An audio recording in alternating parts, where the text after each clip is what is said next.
सॼी सिंध में जेका सकाफ़ती ॾियारो आहे उहो जोश ऐं जज़्बे सां मल्हाए पियो वञे। BIF थरपारकर तरफ़ां जेका से इस्लाम कोट में हिन वक़्तु रैली कढी वई आहे ऐं इंसानी ज़ंजीर ठाहे जेका से सिंध अमर सां मोहबत जो इज़हार करे रहिया आहिनि।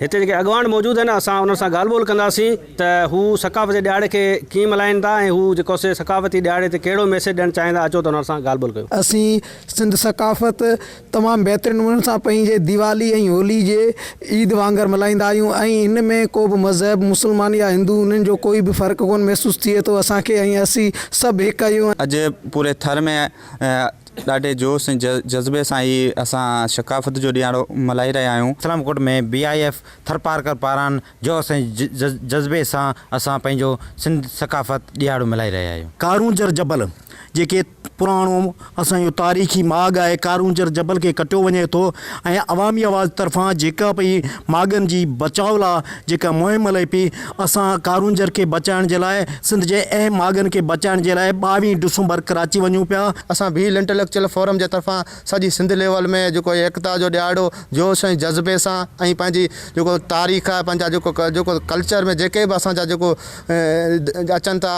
जेको माॻ ॾियणु अचनि था, उनखे दिवाली खां बि वधीक सेलिब्रेट कयो आहे। सकाफ़त कल्चर डे आहे, एकता जेको आहे इहो असां सभु सिंधी हुअण जे नाते जेको दरावर तहज़ीब सां तइल्लुक़ रखंदड़ माण्हू आहिनि उहो सभु पंहिंजो त्योहार सम्झी हिन खे असां मल्हाईंदा पिया अचूं ऐं ख़ासि करे असां इन मीडिया जो दोस्तनि जा असीं इंतिहाई इन खे जस लहण आई आहिनि जंहिं ही एकता जो सॾु ॾेई सकाफ़त जो सॾु ॾेई सॼी सिंध खे पंहिंजे हक़ीक़ी रूप ऐं सिंध जे अजरक ऐं टोपी ऐं पटके जे रूप में रंगे छॾियो आहे। अवामी आवाज़ मीडिया ग्रुप जे सरवान डॉक्टर जब्बार खट्टक के जेका से जश्न ॾियनि पिया त हीअ जेका से ॾियारो जेको मल्हाए पियो वञे हुन में सकाफ़ती जेका माॻ आहिनि उन्हनि खे शामिलु कयो आहे। गुज़िरियल साल असां तइलीम ते जेका ॾियारो मल्हायो, हीअ हिननि ऐलान कयो आहे त 22 डिसंबर ते जेका असां कराची में जेका हिकु तारीख़ी एहतजाज करे रहिया आहियूं, उन में बि सकाफ़ती जेका माॻ बचाइण जे लाइ असांजो मुतालबो शामिलु आहे। गाज़ी बजीर, अवामी आवाज़ TV न्यूज़, इस्लाम कोट, थरपारकर।